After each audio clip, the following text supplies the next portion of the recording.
So, welcome ulit guys sa isa na namang episode ng Discovering Berlin series natin. I-start natin ang episode na to dito sa Alexanderplatz. So, papunta ako ngayon doon.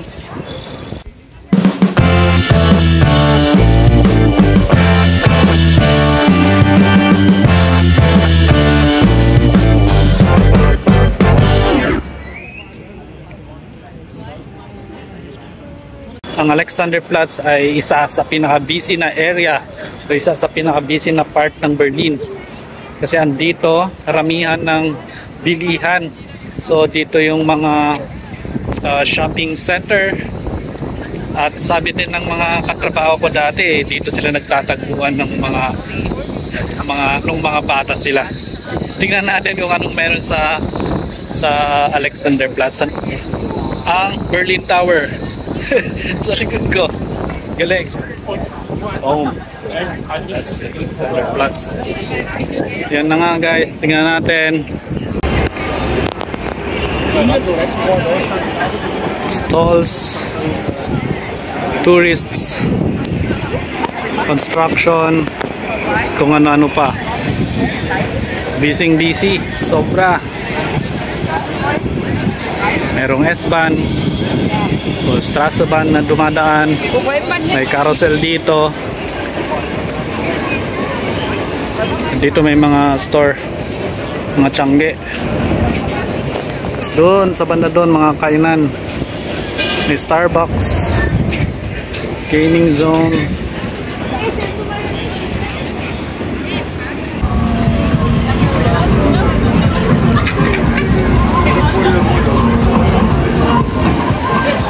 So parang plaza pala ito, or plaza nga talaga ito.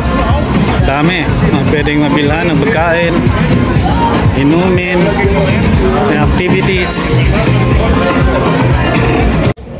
At di natin palalampasin ang araw na to, yung series na to na hindi tayo kumakain syempre.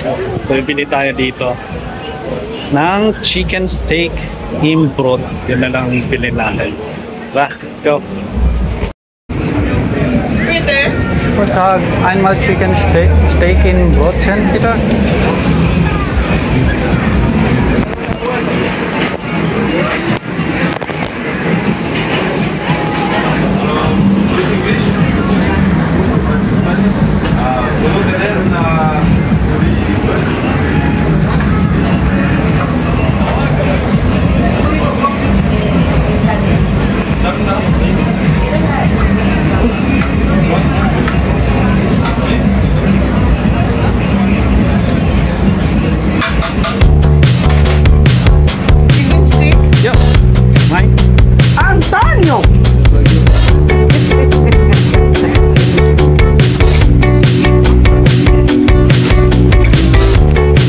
Ito na nga guys, nakabili na tayo.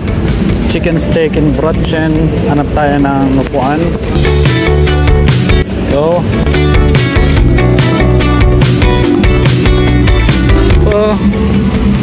Chicken steak in Brot. And sit down.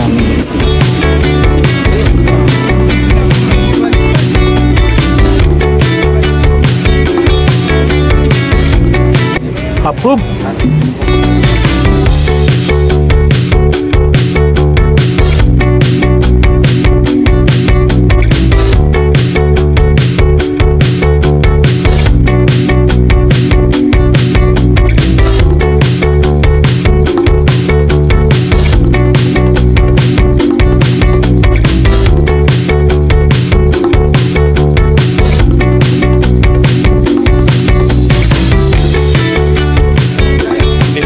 Sa paanan ng tower, pila tayo kukuha ng ticket.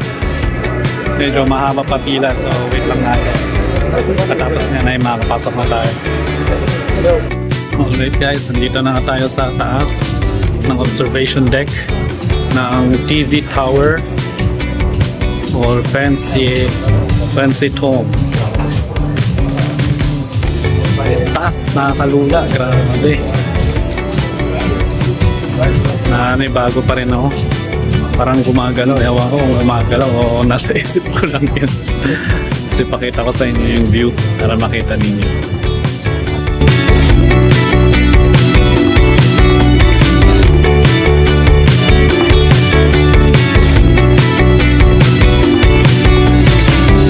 Ayan, so sa bawat panel ng bintana, makikita mo rin dito yung information na makikita mo dun sa labas. Tapos, andito yung details. Yan, kung ano, 43. Yan, Park Inn Hotel. Yung 44. Siya yung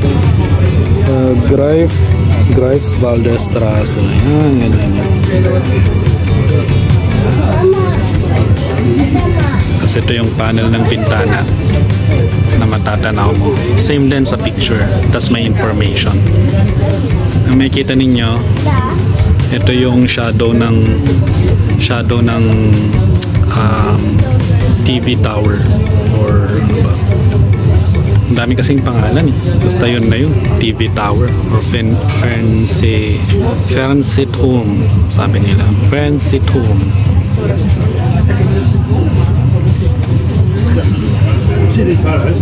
Trap Tower, yun pin pa isang pangalan niya. Daming pangalan.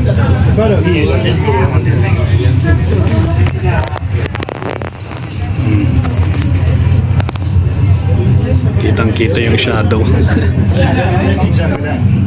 Kitang-kita yung shadow ng Trap Tower.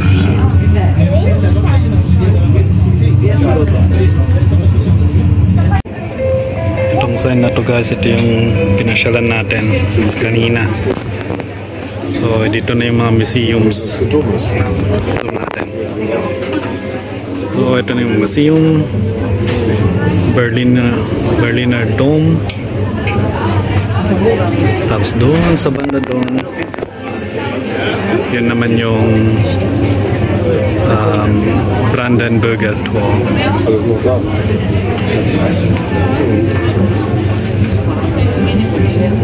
Tapos itong space na to, ano yan? Deer Park or zoo. Parang may mga zoo dyan eh. Ganda rin dyan.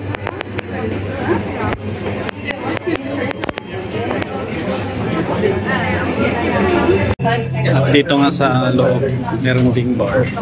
Pwede ka bumili ng beer, pwede ka rin bumili ng kape. Meron din mga makakain. Ito yung iba, nakahawak ng beer.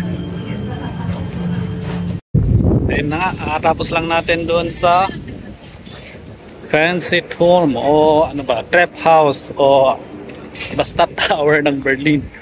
Okay naman siya, ang experience.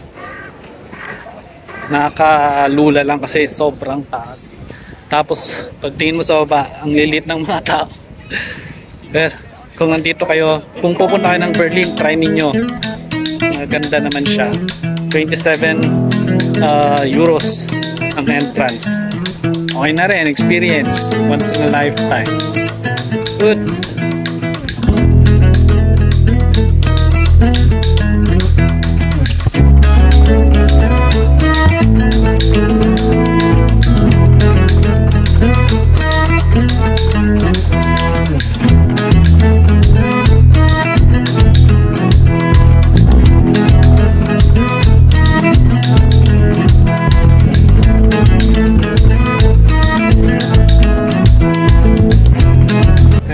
Dito ko natatapusin ang Discovering Berlin series natin.